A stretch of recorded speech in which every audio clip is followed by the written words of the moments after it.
En esta clase vamos a hablar de los principales signos y síntomas por los que consultan los pacientes con patología cardiovascular, describirlos y ver qué características nos pueden orientar a este origen. Dentro de toda esta signosintomatología tenemos dos principales que son el dolor y la disnea. Las afecciones del aparato cardiovascular pueden originar dolor por diversos mecanismos y en cualquier sector del organismo. El más común es el conocido como angor pectoris o angina de pecho, que es el dolor de origen isquémico, que tiene unas características muy particulares, por lo cual una adecuada anamnesis permite reconocerlo. El dolor isquémico, cardíaco o angina de pecho se percibe en la zona retroesternal o zona de la corbata, tiene una intensidad variable y un carácter generalmente constrictivo, con sensación de opresión o aplastamiento. Rara vez es transfictivo, es decir, una sensación de ser atravesado hacia la espalda o los hombros, y por lo general se propaga al borde cubital del brazo, el antebrazo y la mano izquierda. Aparece con esfuerzos o emociones, no se modifica con los cambios de postura y suele desaparecer después de 2 a 5 minutos de reposo.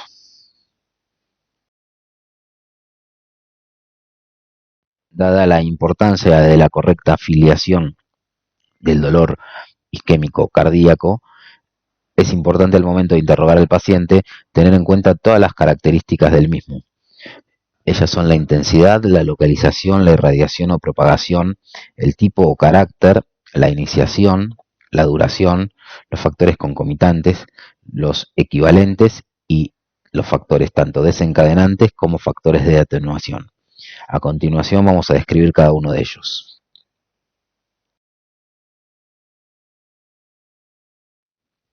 La intensidad del dolor es muy variable según los distintos pacientes y en diferentes episodios en el mismo enfermo. Puede ser leve, moderado, intenso o muy intenso, y en estas últimas circunstancias puede estar acompañado por una sensación desagradable de angustia con una fuerte presunción de que algo grave pone en peligro la vida. Sin embargo, esto suele ocurrir en las anginas inestables progresivas y en el infarto agudo de miocardio, siendo raro en las formas estables de angina.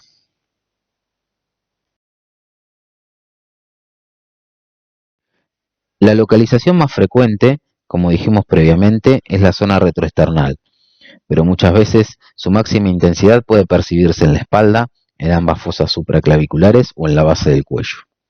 En otras ocasiones pueden nacer en la porción más inferior de la región retroesternal, cerca del apéndice sifoides e incluso en el epigastrio. También puede ubicarse en la zona infraclavicular izquierda, sobre todo en las mujeres, zona supramamaria.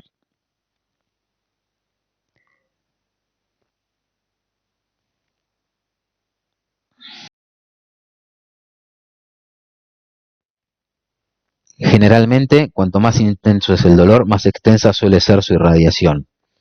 Como dijimos, lo más común es que el dolor se origine en la zona retroesternal y desde allí se irradia hacia la espalda, hombros, cuello, mandíbula, borde cubital del miembro superior izquierdo, incluido el dedo anular y meñique, y otras veces desde la zona retroesternal puede propagarse hacia la región supramamaria y del hombro izquierdo, o incluso de ambos lados. No es rara la irradiación a la base del tórax, generando un dolor a lo ancho en forma de cinturón o faja. Es muy poco frecuente la irradiación exclusiva al borde cubital del brazo derecho, conocido como propagación contralateral de Lippmann. Puede también irradiarse a ambos brazos a la vez.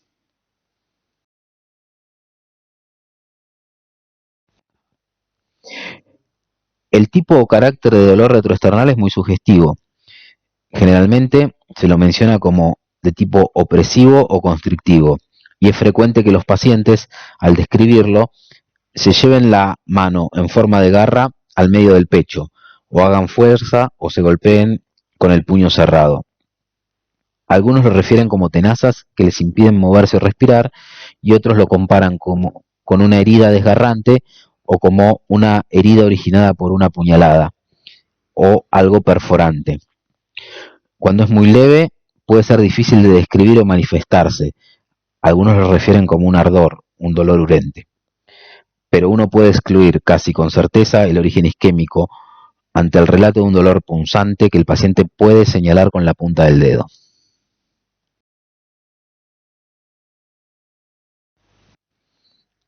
El inicio del dolor cardíaco de origen isquémico suele ser gradual y cuando es muy intenso, el acmé o máximo dolor se alcanza en muy pocos segundos. Si el esfuerzo o la emoción que lo desencadenan siguen actuando, el dolor va en aumento hasta el punto que obliga al paciente a detenerse o buscar alivio en los nitratos.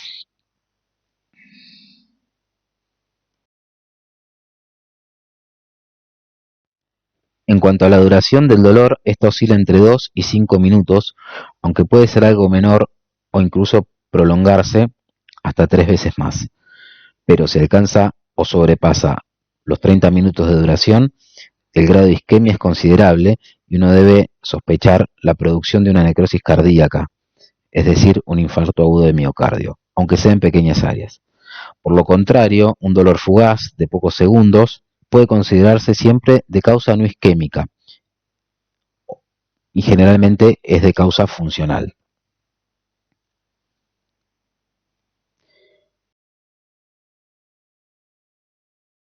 Los síntomas acompañantes del dolor isquémico son de diverso tipo, origen y significado, pero la mayoría expresa un importante grado de isquemia con repercusión sobre la función ventricular izquierda.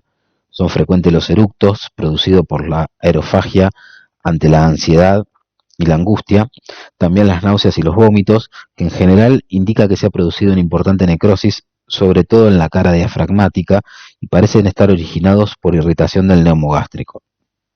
También puede aparecer disnea, palidez cutánea, sudoración profusa, relacionados con estados de insuficiencia cardíaca, hipotensión o shock.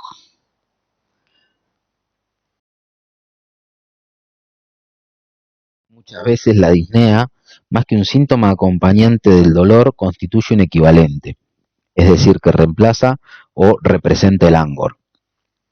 Esto puede darse hasta en uno de cada 3 pacientes, y es lo que se conoce como respiración bloqueada. El paciente relata que se le cierra el pecho, que no puede respirar, que se le corta la respiración, que se le cierra la garganta. Muchas veces el observador, ya sea el médico o el acompañante, no perciben un cuadro de hiperventilación o de dificultad para respirar. Otros síntomas equivalentes pueden ser la debilidad, el cansancio acentuado, el paciente relata tener los brazos flojos o caídos, y también la palidez, la frialdad en la piel y la transpiración o sudoración profusa.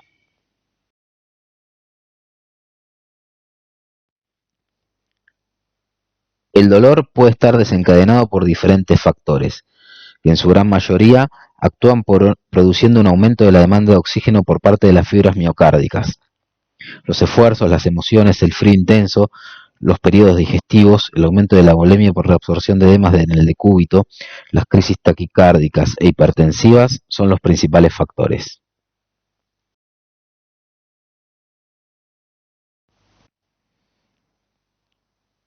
Los factores que disminuyen o hacen desaparecer el dolor isquémico, sobre todo los fármacos, actúan reduciendo el trabajo cardíaco y por ende el consumo de oxígeno por parte del miocardio. Tanto el reposo físico como mental, la nitroglicerina, el dinitrato o mononitrato de isosorbide producen reducción del retorno venoso. El nitrito de amilo, con disminución de la resistencia arteriolar, y los betabloqueantes, disminuyendo el inotropismo y la frecuencia cardíaca. También pueden hacerlo aumentando de manera real el aporte de oxígeno por dilatación del árbol arterial coronario, como hacen los nitratos en general y los bloqueantes cálcicos. Esto último también puede lograrse en forma directa con el aporte de oxígeno suplementario o por transfusiones de glóbulos rojos. Según la forma y la causa desencadenante del dolor, se reconocen diferentes variedades de angina. La forma más típica es la angina de esfuerzo, pero también existe la angina de reposo, que se traduce siempre en un mayor grado de isquemia que la angina de esfuerzo. En general obedece a un accidente de placa. Tenemos también a la angina de decúbito, que, en la que el dolor aparece un tiempo después de que el paciente se ha acostado y suele despertarlo. Por lo general se asocia con cierto grado de disnea y ambos síntomas suelen aliviarse cuando el paciente adapta la posición sentado, se para y camina algunos metros. Se atribuye esto a la reabsorción de edemas y el aumento del retorno venoso que se produce con el paciente en decúbito. Otro tipo de angina es la angina variante paradójica o de Prinzmetal, que, al igual que las últimas dos, en general puede aparecer en reposo o en el sueño, pero se diferencia porque a menudo el paciente puede realizar todo tipo de esfuerzos de diferente intensidad sin sentir ninguna molestia. Esto se relaciona con espasmo coronario.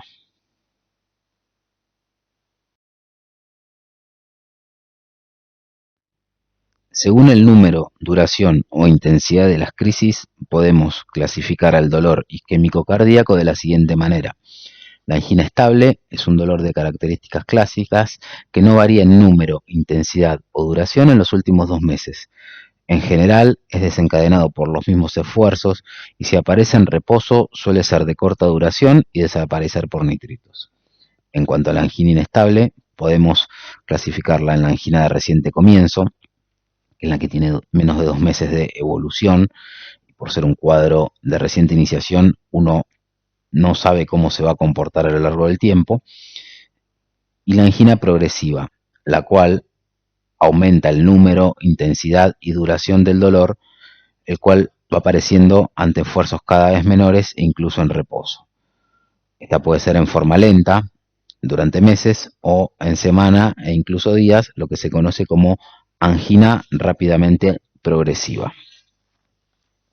La angina post-infarto agudo de miocardio se incluye como tal a la aparición de dolor anginoso después de sufrir un infarto de miocardio, tanto dentro de los primeros 15 días, la que se reconoce como angina inmediata, o semanas más tarde, que se describe como mediata. En el infarto agudo de miocardio, el dolor isquémico es de mayor intensidad y duración, más de 30 minutos, y puede durar hasta varias horas. No se alivia con nitratos y requiere el uso de analgésicos potentes. En esta diapositiva enumeramos causas menos frecuentes de dolor isquémico cardíaco, como pueden ser el nacimiento anómalo de las arterias coronarias, las malformaciones cardíacas, arteritis, embolias coronarias como las producidas en las endocarditis infecciosas, valvulopatías, de las cuales la estenosis aórtica es la que con más frecuencia se presenta como una angina de pecho típica de esfuerzo, asociada a veces también con dolor en reposo. Otras pueden ser la miocardiopatía hipertrófica, el prolapso de la válvula mitral, el tromboembolismo pulmonar masivo y los paroxismos taquicárdicos con alta frecuencia ventricular, que al disminuir el tiempo de diástole, cuando la frecuencia cardíaca alcanza o supera los 180 latidos por minuto, las pausas diastólicas son tan breves que dificultan el llenado ventricular como la circulación coronaria, produciendo dolor de tipo isquémico. Dentro de las causas de dolor no isquémico, tenemos el dolor de origen pericárdico, que se origina por procesos inflamatorios que comprometen al pericardio. Esto es conocido como pericarditis, sobre todo a su porción anterior de su hoja parietal. Dada la íntima vinculación del pericardio con el centro frénico del diafragma y con las pleuras, en especial la izquierda, estas estructuras contribuyen a otorgar al dolor pericárdico algunas de las características particulares que contribuyen al diagnóstico diferencial. En general es un dolor de aparición lenta y progresiva, de intensidad variable. La localización suele ser retroexternal y extenderse a la base pulmonar izquierda, cuando hay compromiso pleural asociado, o al cuello por irradiación frénica. Puede ser un dolor urente, lancinante, gravitativo, opresivo o constrictivo. Aumenta con los movimientos respiratorios, como pueden ser la tos, los estornudos, el hipo, y se modifica empeorando o aliviando con los cambios de posición. En general es más intenso en las pericarditis secas o en los derrames de bajo volumen, como pueden ser las pericarditis virales. Y el dolor es más leve o incluso ausente en los derrames masivos o de gran volumen, como pueden ser la TBC y la neoplasia. El derrame pleural urémico se caracteriza por no generar dolor. El dolor de origen no isquémico es el producido por la disección de las paredes de la aorta, cuando tenemos un aneurisma disecante de aorta. Es un dolor muy intenso que puede asemejarse al del infarto agudo de miocardio.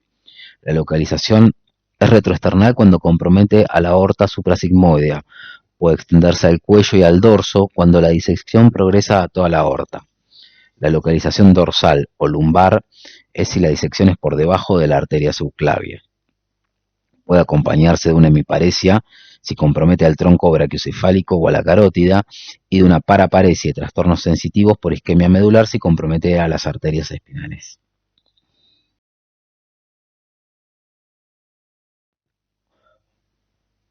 Otro dolor producido por patología del aparato cardiovascular es el dolor isquémico de las extremidades. Al igual que el producido en el miocardio, el dolor puede desencadenarse con el esfuerzo o puede producirse en reposo. Cuando hablamos de dolor originado con el esfuerzo, es el que se conoce como claudicación intermitente dolorosa. En general, aparece en los miembros inferiores durante la marcha y obliga al paciente a detenerse durante unos pocos minutos, luego de lo cual puede reanudarla y recorrer un tramo similar al que había hecho inicialmente.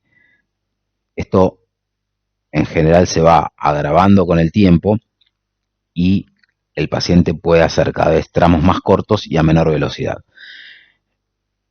Es lo que se conoce como marcha del mirador de vidrieras. El paciente va frenando para aliviar el dolor y luego continúa. Si no se detiene, el dolor se vuelve insoportable y se agrega una sensación de entumecimiento o endurecimiento de las masas musculares.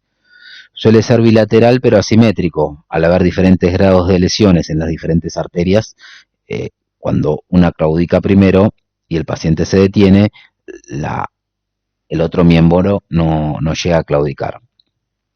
En general, la localización del dolor se relaciona con la zona de obstrucción circulatoria. Cuando hay obstrucciones a nivel tibial anterior y posterior, el dolor se localiza generalmente en el tobillo del pie, pero lo más común, lo más frecuente, es el dolor a nivel de las pantorrillas por obstrucciones femoropópliteas. También pueden darse en toda la pierna por obstrucciones iliofemorales. La claudicación a nivel de los miembros superiores es un cuadro similar pero menos frecuente, dada la menor incidencia de enfermedades a ese nivel, y que en general solo es alcanzada por personas que trabajan con los brazos o con las manos, como pueden ser pintores, lustradores, obreros, pianistas, etc. Cuando hablamos de dolor isquémico en reposo de las extremidades, estamos hablando de un cuadro que representa un mayor grado de isquemia y una fase más avanzada de la arteriopatía obstructiva periférica. Este cuadro aparece cuando la claudicación intermitente no le permite al paciente caminar más de 100 metros en forma lenta, en general al principio por la noche y en el decúbito, y mejora cuando el paciente se sienta al borde de la cama con los pies hacia abajo, dado que por efecto de la gravedad mejora la circulación. Puede progresar hasta un dolor permanente e insoportable, lo que lleva al paciente a consumir cada vez más analgésicos y más potentes, incluso no logrando controlar el mismo. Posteriormente se agregan los trastornos tróficos y si no hay alguna intervención, esto llega a la necrosis tisular y la gangrena. En cuanto a la obstrucción arterial aguda, ya sea por embolia o trombosis, el dolor en general aparece primero en la zona afectada como un dolor intenso que se atribuye inicialmente al vasoespasmo, y luego ese dolor se extiende en forma creciente a toda la zona isquémica, alcanzando una intensidad mayor que el dolor en reposo. Si no se restablece el flujo arterial, el cuadro lleva inevitablemente a la necrosis.